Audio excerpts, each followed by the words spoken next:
Canadian federal and provincial politicians were summoned to an emergency meeting at Chrysler headquarters in Detroit. Ontario's Minister of Economic Development and Trade was there, Windsor's Sandra Popatello. They sat down with us and started talking about what their condition really was, and it was very frightening to hear.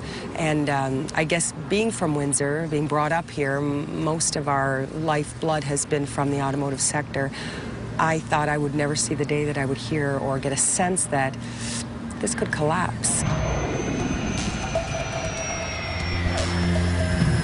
At the height of the 2008 crisis, executives from the big three U.S. auto companies came to Washington to ask for a massive government bailout. Famously, they all arrived in private corporate jets.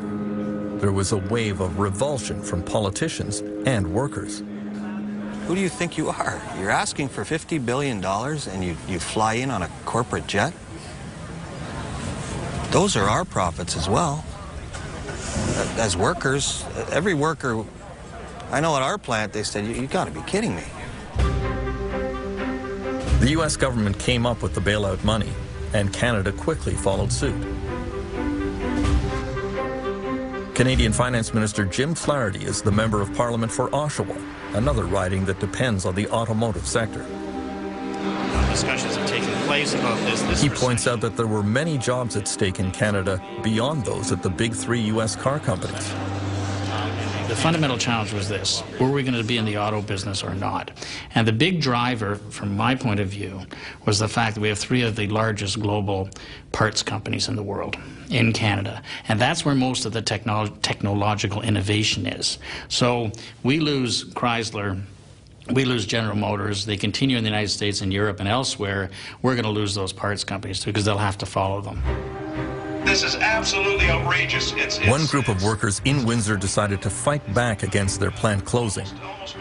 The incident came at the Aradco car parts plant, which manufactured stamped metal components for Chrysler. In March 2009, workers were called on a Monday night and told to stay home. The American-owned plant was shutting down.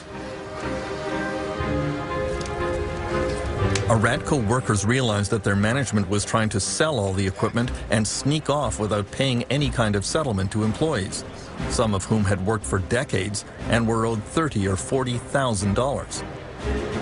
Not today, motherfucker! Go home! They decided to stop trucks that were arriving to empty out the plant.